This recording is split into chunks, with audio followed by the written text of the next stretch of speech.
আসসালামু আলাইকুম। আজকের এই বিশেষ আলোচনায় আপনাদের সবাইকে স্বাগতম। আচ্ছা, আমাদের আজকের আলোচনার বিষয়টা কিন্তু খুবই ইন্টারেস্টিং। আমরা দেখব কিভাবে ফাইন্যান্সিয়াল রেশিও ব্যবহার করে ঢাকা স্টক মার্কেটের জন্য দারুণ সব কোম্পানি খুঁজে বের করা যায়। তার আগে একটা কথা, আমাদের এই প্রচেষ্টা যদি আপনাদের ভালো লেগে থাকে তাহলে অবশ্যই লাইক আর কমেন্ট করতে ভুলবেন না। সাবস্ক্রাইব করে রাখলে তো কথাই নেই, পরের বিশ্লেষণগুলো পেয়ে যাবেন সবার আগে। আর হ্যাঁ, আমাদের হোয়াটসঅ্যাপ গ্রুপে যোগ দিলে লেটেস্ট সব আপডেট সরাসরি আপনার কাছে পৌঁছে যাবে। আপনাদের এই সাপোর্টই কিন্তু আমাদের এগিয়ে চলার অনুপ্রেরণা। আচ্ছা, ঢাকা স্টক এক্সচেঞ্জে তো শত শত কোম্পানি, তাই না? একজন ইনভেস্টর হিসেবে প্রথম প্রশ্নটাই মাথায় আসে, এত কোম্পানির ভিড়ে আসলে শুরুটা করব কোথা থেকে? কোনটা ভালো, কোনটা খারাপ বোঝাটা কিন্তু বেশ কঠিন একটা কাজ। কিন্তু কি হবে যদি বলি এই কঠিন কাজটা সহজ করার একটা দারুণ উপায় আছে? আর এই কঠিন কাজটাকে একদম সহজ করে দেয় কিছু শক্তিশালী টুলস, যেগুলোকে আমরা বলি ফাইন্যান্সিয়াল রেশিও। ভাবুন তো, এই রেশিওগুলো দিয়ে যে কোনো কোম্পানির হেলথ চেক করা যায় মাত্র ৩টা সহজ ধাপে। প্রথমে দেখব এর লাভ করার ক্ষমতা, মানে প্রফিটেবিলিটি। এরপর দেখব এর ঝুঁকি বা রিস্ক কেমন, আর সব শেষে যাচাই করব এর শেয়ারের দামটা ঠিকঠাক আছে কিনা। তো চলুন শুরু করা যাক প্রথম ধাপ দিয়ে, লাভজনকতা যাচাই। মানে একটা কোম্পানি তার মূল ব্যবসা থেকে আসলেই কোনো টাকা আয় করতে পারছে কিনা, এই প্রশ্নের উত্তরই আমরা এখন খুঁজব। আর এটা বোঝার জন্য আমাদের হাতে যে প্রথম টুলটা আছে সেটার নাম হল অপারেটিং প্রফিট মার্জিন, বা সংক্ষেপে ওপিএম। খুব সহজ করে বললে ওপিএম হলো একটা কোম্পানি তার কোর বিজনেস বা মূল ব্যবসা থেকে যে লাভটা করে, তবে সুদ আর ট্যাক্স দেওয়ার আগে। এটা দিয়ে বোঝা যায় কোম্পানির মূল কাজটা কতটা দক্ষতার সাথে চলছে। আচ্ছা, এই ওপিএমের বিষয়টা না আরও সহজ করে বোঝা যায়। চলুন একটা ফুচকার দোকানের কথা ভাবি। ভাবুন তো, ফুচকা, চটপটি, মশলাপাতি এই সব কিছুর খরচ বাদ দেওয়ার পর দোকানদারের হাতে যে টাকাটা থাকে সেটাই হলো তার অপারেটিং প্রফিট। খেয়াল করুন, এখানে কিন্তু এখনও দোকানের ভাড়া বা যদি কোনো লোন থাকে তার সুদ দেওয়া হয়নি। ওপিএম ঠিক এই কাজটাই করে, একটা কোম্পানির একদম কোর বা মূল ব্যবসা থেকে আসা লাভটাকে আমাদের সামনে তুলে ধরে। দেখুন, যে কোনো রেশিও একা কিন্তু তেমন কোনো অর্থ বহন করে না, যতক্ষণ না আমরা এটাকে একই ইন্ডাস্ট্রির অন্য কোম্পানিগুলোর সাথে তুলনা করছি। যেমন এখানে দেখুন, আমাদের দেশে টেলিকম সেক্টরে গ্রামীণ ফোনের ওপিএম প্রায় 40%, অথচ ওই একই ইন্ডাস্ট্রির গড় ওপিএম হল 32%-এর মতো। এই যে একটা পার্থক্য, এটাই কিন্তু বলে দেয় যে গ্রামীণ ফোন তার প্রতিযোগীদের চেয়ে ব্যবসাটা কত ভালোভাবে চালাচ্ছে। তাহলে ওপিএম নিয়ে আমাদের মূল ভাবনাটা কি হওয়া উচিত? কয়েকটা জিনিস মাথায় রাখতে হবে। প্রথমত, ওপিএম যত বেশি তত ভালো।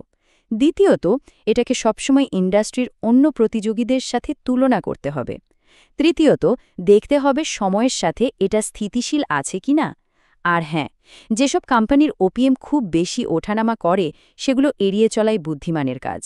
অবশ্য যদি না ব্যবসাটা নিজেই সাইক্লিক্যাল বা চক্রাকার প্রকৃতির হয়, মানে অর্থনীতির ভালো মন্দের সাথে সরাসরি জড়িত। বেশ, লাভজনকতা তো বোঝা গেল। এবার চলুন আমাদের বিশ্লেষণের দ্বিতীয় ধাপে যাই, আর্থিক ঝুঁকি বোঝা। কারণ একটা কোম্পানি যতই লাভ করুক না কেন, যদি ঋণের বোঝায় ডুবে থাকে তাহলে কিন্তু সেই লাভের বিশেষ কোনো মানে থাকে না। আর এই ঝুঁকি মাপার জন্য আমাদের সবচেয়ে কাজের রেশিওটা হলো ডেট টু ইকুইটি রেশিও, বা ডিই রেশিও। এই রেশিওটা আমাদের বলে দেয় যে একটা কোম্পানি তার সম্পদ চালানোর জন্য শেয়ার হোল্ডারদের মূলধনের তুলনায় কী পরিমাণ ঋণ ব্যবহার করছে।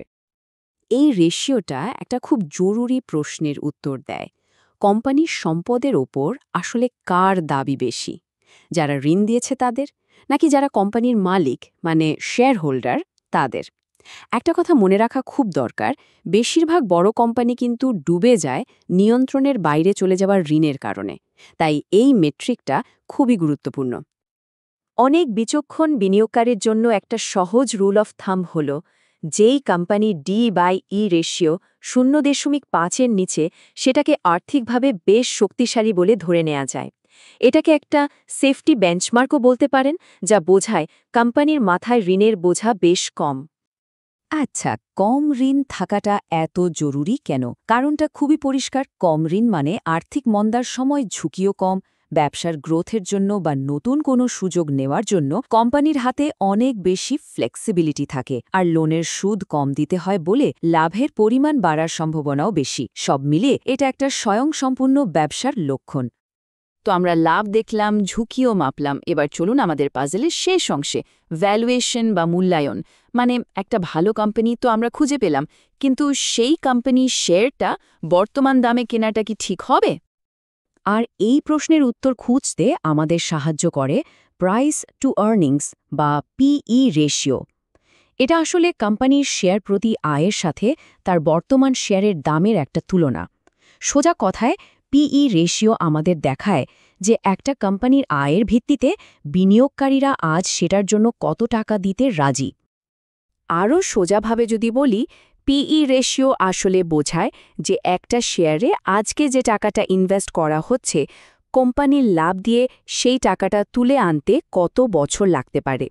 তার মানে পিই যত কম, বিনিয়োগের টাকা তত তাড়াতাড়ি ফেরত আসার একটা সম্ভাবনা থাকে। কিন্তু এখানে একটা ছোট্ট কিন্তু আছে। কম পিই মানেই যে শেয়ারটা দারুণ এমনটা ভাবার কোনো কারণ নেই। কারণ মনে রাখতে হবে, অনেক সময় সস্তায় খারাপ জিনিসও তো পাওয়া যায়, তাই না? এজন্য শুধু পিই রেশিও দেখেই লাভ দেওয়া যাবে না, সবসময় কোম্পানির পুরো ছবিটা দেখতে হবে। বেশ, আমরা ৩টা আলাদা আলাদা টুলস নিয়ে কথা বললাম। এখন সময় হয়েছে সবকিছুকে একসাথে মিলিয়ে দেখার, কারণ এই রেশিওগুলো আলাদাভাবে যতটা শক্তিশালী, একসাথে ব্যবহার করলে একটা কোম্পানির আরও অনেক পরিষ্কার একটা চিত্র পাওয়া যায়। এই স্লাইডটা দেখুন, ব্যাপারটা দারুণভাবে বোঝা যাচ্ছে। ধরুন দুটো কোম্পানি আছে, কোম্পানি এ আর কোম্পানি বি। কোম্পানি এর ওপিএম দেখুন 35%, যেটা অসাধারণ। কিন্তু তার ডিই রেশিও হল ৩, মানে অমছং ঝুঁকির মধ্যে আছে। অন্যদিকে কোম্পানি বি এর ওপিএম মোটামুটি 18%, কিন্তু তার ডিই রেশিও মাত্র 0.4, যা খুবই নিরাপদ একটা অবস্থান। এখন প্রশ্নটা হলো, এই দুইটার মধ্যে কোন কোম্পানিটা আসলে একটা ব্যালেন্সড ইনভেস্টমেন্টের সুযোগ দিচ্ছে? বেশিরভাগ সময়ই উত্তরটা হলো সেই কোম্পানি যার লাভটা স্থিতিশীল আর ঝুঁকিটা কম। স্মার্ট ইনভেস্টমেন্টের জন্য কিন্তু এই হোলিস্টিক বা সামগ্রিক দৃষ্টিভঙ্গিটা থাকা অপরিহার্য।